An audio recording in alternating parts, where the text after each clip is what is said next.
Hi, we're Dan and Michelle with Honeymoon Always.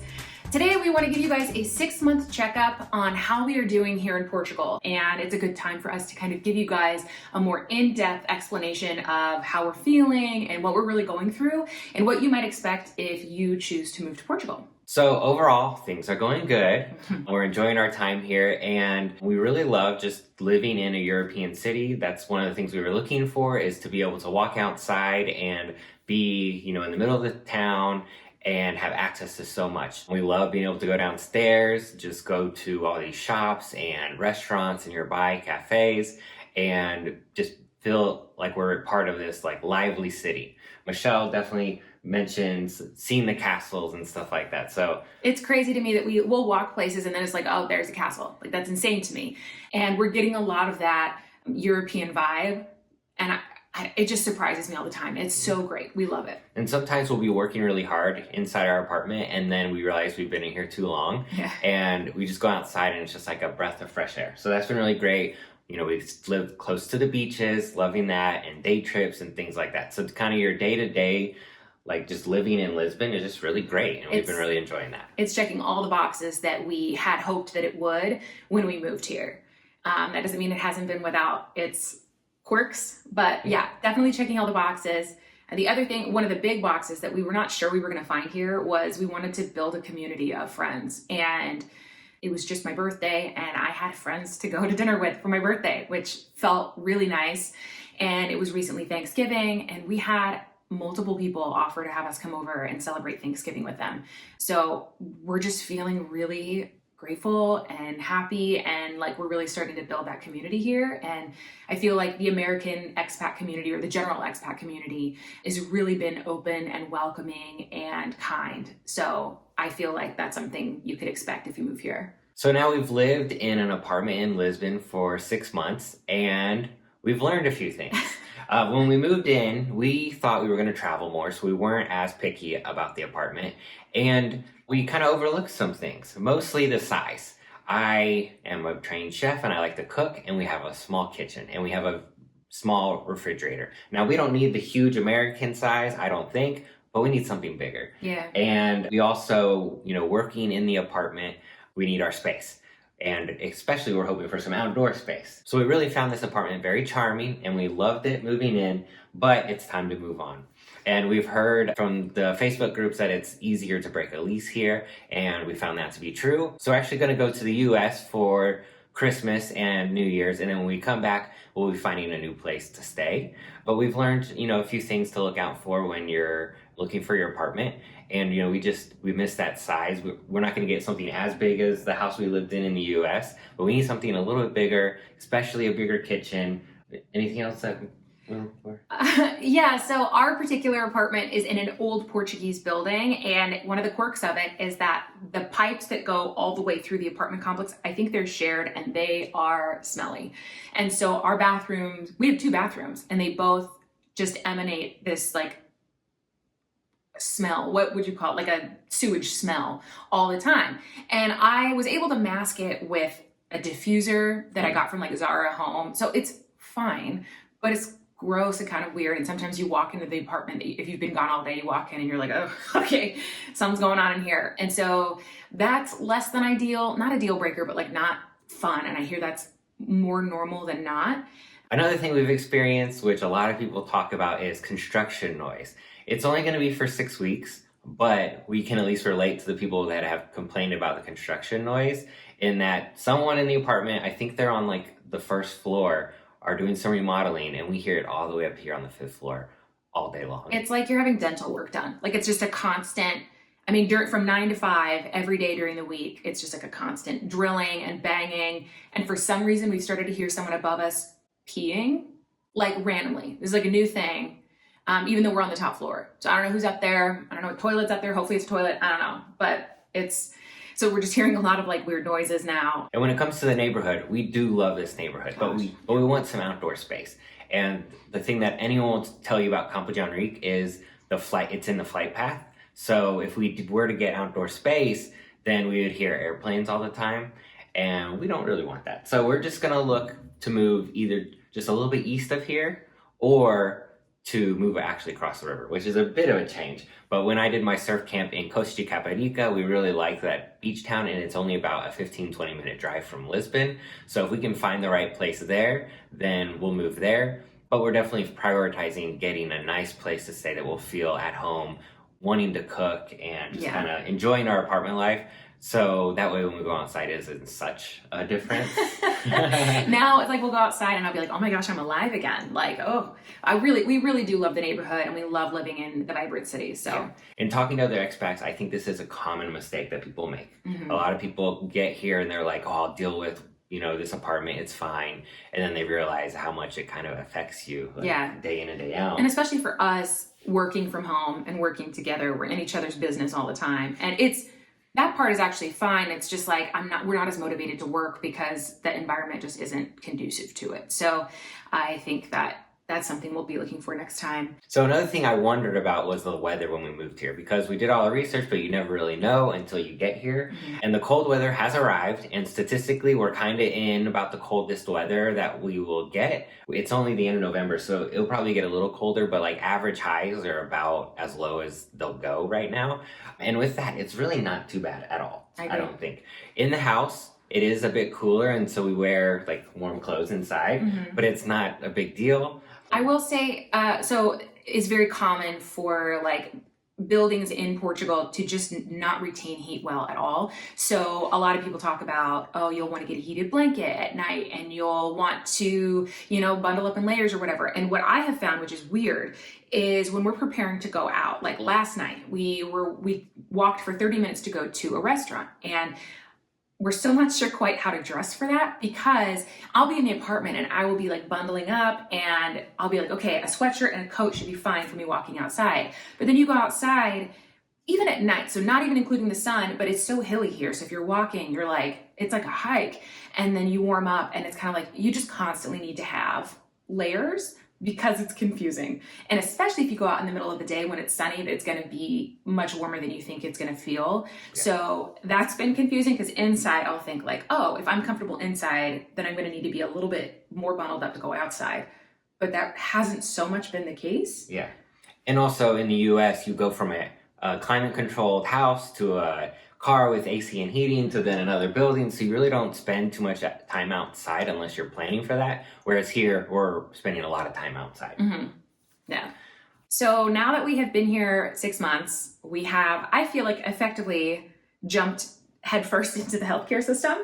And overall, I want to say that the system here is actually really good. We have private health insurance, and it's still very affordable, especially compared to what we were paying in the United States. And I've had to go to the doctor probably 4 or 5 times. I've met with a general doctor, a specialist. I've done urgent care. And so I feel like we've navigated a handful of different scenarios here. And the overarching sentiment that I have is just that navigating a completely new system in a language that's not your own when you're not feeling well is hard. It was really draining. It was overwhelming. Like, that's probably the thing that kind of hit me at my limit, where I was like, I can't take on any more new things right now. Of course, I live here in a country that is not my native country, and I can't control what is new and comes into my experience. But that was where I just kind of felt like I can't take on anymore. Obviously, now that I've had a little bit more time to reflect on it, for the most part, the doctors that I met were actually really wonderful, and I've gotten really good care, and the systems are easy to use, and it has been good. Of course, it's like everything is different. And so like I have to go get some blood work done. And like in the US, I knew which chain of blood work places I could go to and how much it was going to cost, and how, like, that, because I had done it enough. And here it's just new. I don't know how it works. And so you have to find someone who's willing to be patient enough with you to like explain it to you, and like, where do you go and do you make an appointment and how all that works. Finding doctors has been good. We use the MyLose app that goes with our health insurance and with the hospital system that we're using. And it comes in complete English, and you can choose your doctors based off of like what languages they speak and what qualifications they have. So you have a lot of really good control over who you see and how comfortable you feel. And I would say 4 out of 5 experiences have been good. I had one experience with a doctor that I didn't like, but it was not anything that I wouldn't have encountered in the US. Like sometimes in the US, you meet a doctor who doesn't want to listen and doesn't have the patience for you. That did happen, but that happens everywhere. I think that's just like some doctors don't have a great bedside manner. So there's that. It was a lot, but it was good and not expensive. Like when I went to the urgent care, it was €15, like flat, right? No, it was 45. What did I pay? The urgent care was like 40. Okay, and everything else was 15. And Yeah. it's just so great to know. Like, Yeah. this is not going to be that expensive. I still recently got a bill from the US, and we haven't lived there in 6 months. And Yeah. it's just like, what is going on over there? Here, €15, done deal. Move on. Prescriptions have been great too, whereas in the US, I, even with insurance, was paying like $30 for a very basic medication. Here, it's €4, and it didn't go through my insurance. I just showed up at the pharmacy, showed them a piece of paper, and they didn't even it wasn't like they had to even fill it. They just handed me 2 boxes of like, oh, here you go, here's the medication, and like, easy as that. The other thing that I thought was really helpful is I had one doctor who was like, amazing, so helpful, I love him. And he was like, I recommend you take these supplements, and here's a supplement shop that I recommend, and it's right around the corner. And having come in with the preconceived notion that like supplements weren't really going to be as available here, and knowing that there's a difference in cultural expectations around supplements between the US and Portugal, I didn't expect to have that happen. So to have a Portuguese doctor recommend it and tell me where to get it was really, really helpful. Anyway, it's overall has actually been really good. The first time I went, there was the Hospital da Luz that we went to. You go in, you take a number, they call you up, you pay your €15, and then they text you when the doctor's ready, and you just go into his office, which has the table behind it. So it's just like so seamless. It was Instead just so of waiting easy. for a doctor to come and meet you in a room, so you're sitting there by yourself forever. In the US, you'll just sit, and maybe he'll come in 40 minutes or whatever. But here, it's just like clockwork. It was beautiful. Yeah. Yeah. So we approve. One other thing that I will note that I like was just a surprise to me is that I knew that a medication I was taking was not available in Portugal and that I would have to transition to a different medication here. What I didn't expect was that they don't even provide the same dosage I was taking. So I'm like trying out a new dosage. Saying that only just as like that might be a thing that happens. And if that is a thing, me warning you that this could happen. It freaked me out. But it's actually been totally fine. It was more of an emotional like frustration because your health is so sensitive. There's a lot of new stuff going on. It's a lot. But it's actually been totally fine. And I feel really good about it now that I've had a little bit of time to kind of breathe on it. So one other thing that I didn't expect that the very lovely doctor that I love explained to me is that I had been going to what's called a parapharmacy. So there's just like across, like I go down the elevator in my building and then across the street there's a pharmacy. Apparently it is a parapharmacy, which means they don't have actual prescriptions, which I thought was fine, but I think that also means that they don't even have like the good over-the-counter drugs. They just had like herbal stuff. And so that was contributing to me not feeling better. And so he kind of pointed me in the direction for basically if they have prescriptions available, they are also going to have stronger over-the-counter drugs. So that was a very good hot tip from that doctor that I found helpful. So one thing we are still trying to adjust to is the difference in customer service. So in the US, it's probably to the extreme of the customer's always right and, kind of serving the customer, maybe even too much in some situations. And it's even like, it's just in the DNA of how customer service is done and how businesses are run. Like you say you're going to open, you're going to be open. You put on your website that something is available, it's going to be available. And there are consequences to pay if you lie or mistreat someone, or if like you serve someone the wrong dish, or if you make them wait for an hour and a half. Like there are consequences. And here that's not quite the case. Yeah. So we're trying to get used to that, especially like when you show up to a restaurant and it's supposed to open and it's closed, or they make mistakes and there's like never an apology. There's like, okay. Anyway, so we're still getting used to that. And I think, Michelle, you've had some more problems with like... Yeah, because I've been trying to do more of like beauty services stuff. So I will say I have one person, the person who does my nails, she is awesome. It may take her a week to get back to me to schedule an appointment, but outside of that, I get the same experience every time I go in. I know what to expect. She is awesome, speaks great English. I love her. Shout out to her. I love her. Outside of that, I've had some just like bizarre terrible experiences. Like, I am very sure to check out online reviews and make sure that people that I go to are vetted by other people. But that's much harder here because many businesses don't have an online presence, and it's really more of a culture of word of mouth recommendations. But if you don't know anyone, you just moved to the country, it can be hard to find a recommendation that works for you. So there was one day where I really needed a pedicure, and there was a place in my neighborhood, and I walked in, and the lady at the front desk spoke amazing English, and she looked great, and I was like, great. It was literally the worst pedicure I've ever had in my life. I came home 2 hours later with multiple bleeding toes. It was so bad it was funny. Yeah. And that is the last time I will walk into a place that doesn't have an online presence with online reviews. So I was kind of hoping that I could be brave and do things the way that I think many Portuguese people do, which is, go to your neighborhood place that has people coming in and out that like feels fine to you. But for me as an American, I don't think that I will be straying from my tried and true method of stalking people online and making sure that their reviews look legit. So that is what we've learned in the first 6 months of living in Lisbon. As we said, we don't want it to come across as negative because we really are enjoying ourselves and we are happy with this decision.